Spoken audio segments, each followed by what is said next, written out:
So the 7th running of the US Grand Prix at Indianapolis will begin when the lights go out. They're away, cracking start by Schumacher. Even better start by Massa though. Massa was better away. He's inside his teammate. On the run down to turn 1. He's going to take the lead here. Schumacher is going to have to tuck in behind him. Alonso is behind Fisichella. Goes round the outside of Michael Schumacher. And he's going to take bang wheels for 2nd place. And we've got carnage at the back. Quite a few cars involving a Red Bull. Certainly a Toro Rosso. Schumacher has resisted Fisichella. He had to. And Massa is leading this Grand Prix. Schumacher's 2nd. Alonso is 3rd. He got ahead of Fisichella in that melee. Scott McLaren Speed, in there too. There's the a local McLaren, driver. and they'll have to deploy the safety car. They have, because those cars that are stationary are right in the firing line of the massive braking zone. And there's Michael Schumacher trying to overtake under the yellows. Thought better of that. So the safety car is out there. And the McLaren is none other than, well, we haven't got Kimi Raikkonen or Juan Montoya. Neither of them are showing us having come through. Only 15 cars have gone through the first timing beam, Martin.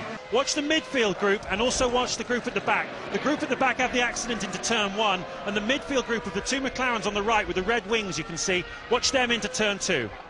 Yeah, so it's Alonso making the best of the first corner, going round the outside of Michael Schumacher. He doesn't care if he has a shunt or not, but then they all concertina in the middle. The first accident is at the back, involving 4 cars, but shortly after that Montoya is going to tag the back of his teammate right now, put him into a spin. He collects Heidfeld. Heidfeld goes rolling, Button spins around, and Scott Speed gets caught up in the aftermath, actually tagging both McLarens. This is Alonso at the front trying to pass Michael Schumacher, as in the background Heidfeld goes spinning. Scott Speed for Toro Rosso goes half flying, and the McLarens are around. We're on board now with Scott Speed to see it all over again, and he's minding his own business on the inside. Look over to your left. Look at the 2 McLarens getting into each other. They then go into Button. He puts Heidfeld into the air, and Scott Speed collects the aftermath and both McLarens. That's an expensive accident. And this is on board Raikkonen, and you're going to feel a shove at the back end any minute now, and round he goes. And that's when he gets into Button.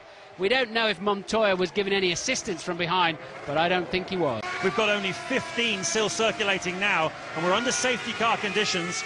We've lost Kimi Raikkonen, Nick Heidfeld, Juan Pablo Montoya, Mark Webber, Scott Speed, Christian Klein and Montagny. We need to know if you need a front wing. I can't see the damage, I don't know. Jensen, tell me if you need a front wing. Shove, I don't know.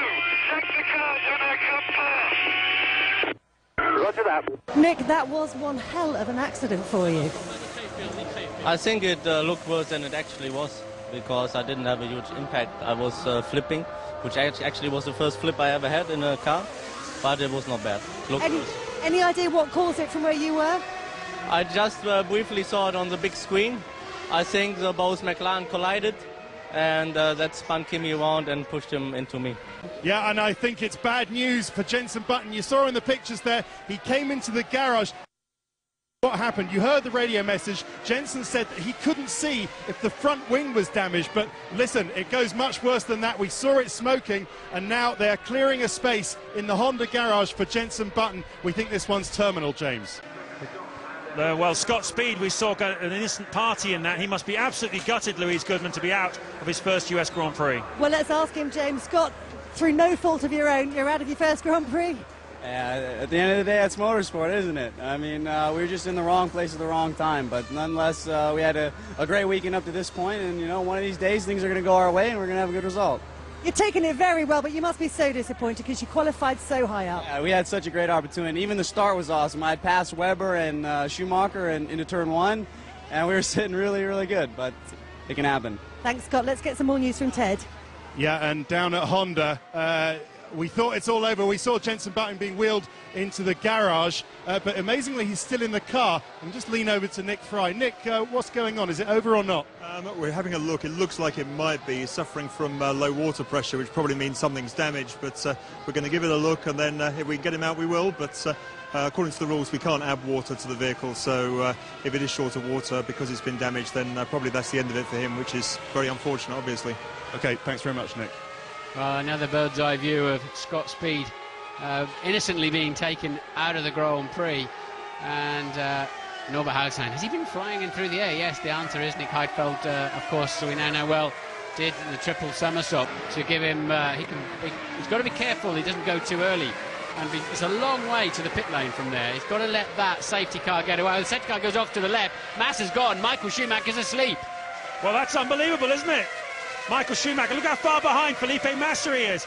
Massa spotted that the safety car was going off to the left rather than coming into the pit lane, and it's it's several hundred metres between Massa and his teammate as they cross the line. Some action at the back, though. Look at this, the two Renaults are getting together. Alonso was in front of Fisichella as they went across the start-finish line, and Alonso is still in front of Fisichella.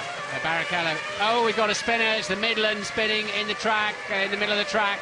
And looks like he could well have had a tag from Takuma Sato there in the Super Aguri. So all action going on. Coulthard's managed to stay out of it. He's still P10 at the moment.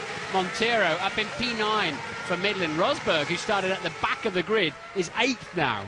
We need to put a bit of cotton wool around some of these cars and make sure we've got plenty to get us to the finish. Over the line, here we go again, and I think this is going to be Sato coming up the inside, hits the curve, flies through the air and tags Montero. Are we now down to just 12 cars? Montero did cross the line, actually. It's not the first time a Super Aguri has got into a Midland on a start, has it? It happened at Imola as well, with Christian Albers being flipped over by Yuji Ide. Spectacular accident that was too, and certainly the Super Aguri seemed to start pretty well, it must be said, but it's not helping Midland very much. So, and Luis has found who I think is the culprit in that incident, Juan Pablo Montoya. Well, Juan Pablo, tell us about that one from your perspective. Well, it's hard to say, you know. I was following Kimi. Kimi braked really hard. I hit Kimi a little bit on the back. When I hit him in the back, Rubens or whoever it was, or Jenson, hit me in the side, and it's like, you know, everybody turned left, right, and center, and just cars were going left, right, and center. So, from your perspective, who was it that actually triggered off that whole chain of events? I don't think it's a blame or anybody. I think Kimi braked really hard. I hit him, and when that happens, just everything from there on went backwards. Thanks, Juan Pablo. No brake lights on Formula One cars, but I'm not sure he'll put it quite like that when he sees the replay, but it's easy standing up here with an aerial view. Looks completely different peering out of these things. It's an awkward moment for Juan Montoya, if indeed blame can be laid at his door. It's an awkward moment for him to have done that, really. Under pressure, clearly we're hearing he's almost certainly not going to be driving for McLaren next year. 7th, Jacques Villeneuve. 8th, having started in the pit lane, is Jarno Trulli, as once again Fisichella thinks about a pass into turn 1. There's Montero. He's out of the Grand Prix, as are many people this afternoon. And Ted Kravitz has some news for us. Yeah, and it was just plain dangerous. The whole right-hand side of his side pod was just completely missing, and bits were flying off. I think you can see on the main straight bits of carbon fibre just flying off all over the place. Well, we've already lost a number of cars here this afternoon. One of them, sadly, is Jenson Button, who had a great chance this afternoon of a podium. He's there, right there with Louise. James has just pointed out you had a great opportunity here this afternoon, all gone in that flurry at the first corner. Have you got any idea what happened?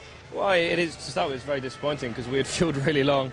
You know, it's easy to say that now, but that is the truth. Yeah, pretty long for us. And I don't know what happened. I think Montoya hit my back wheel.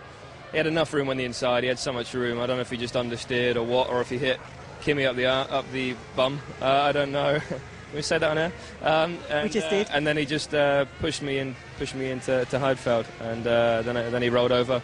And it was just a big mess. I was surprised that I could drive away, really. Shows how strong our car is.